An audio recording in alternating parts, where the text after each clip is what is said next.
కేరళలో ప్రమాదకర Nipah virus మళ్లీ కలకల రేపుతోంది. ఈ వైరస్ తో రెండవ మరణం సంభవించినట్టు తెలుస్తోంది. పాలక్కాడ్ జిల్లాలో గత శనివారం మరణించిన ఓ వ్యక్తికి నిఫా వైరస్ సోకింది అన్న అనుమానాలు వ్యక్తమయ్యాయి. దీంతో కేరళ ప్రభుత్వం పాలక్కాడ్లో కాంట్రాక్ట్ ట్రేసింగ్ నిఘా కార్యకలాపాలని పెంచింది.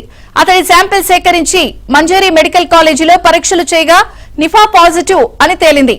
దీనిపై పూర్తి స్థాయి నిర్ధారణ కోసం పూణే వైరాలజీ నుంచి నివేదిక కోసం ఎదురుచూస్తున్నామని కేరళ ఆరోగ్య మంత్రి తెలిపారు. ఇప్పుడు నిఫా వైరస్ తో మరో వ్యక్తి మరణించారని తెలియడంతో కేరళ సర్కారు మరింత అప్రమత్తమైంది. కాంటాక్ట్ ట్రేసింగ్ నిఘా కార్యకలాపాలని వేగవంతం చేసింది.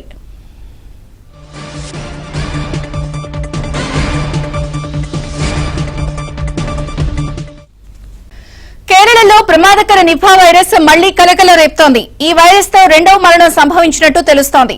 పాలక్కాడ్ జిల్లాలో గత శనివారం మరణించిన ఓ వ్యక్తికి నిఫా వైరస్ సోకింది అన్న అనుమానాలు వ్యక్తమయ్యాయి.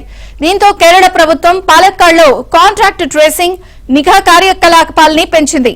అతడి శాంపిల్ సేకరించి మంజేరి మెడికల్ కాలేజీలో పరీక్షలు చేయగా నిఫా పాజిటివ్ అని తేలింది. దీనిపై పూర్తి స్థాయి నిర్ధారణ కోసం పూణే వైరాలజీ నుంచి నివేదిక కోసం ఎదురుచూస్తున్నామని కేరళ ఆరోగ్య మంత్రి తెలిపారు. ఇప్పుడు నిఫా వైరస్ తో మరో వ్యక్తి మరణించారని తెలియడంతో కేరళ సర్కారు మరింత అప్రమత్తమైంది. కాంటాక్ట్ ట్రేసింగ్ నిఘా కార్యకలాపాలని వేగవంతం చేసింది.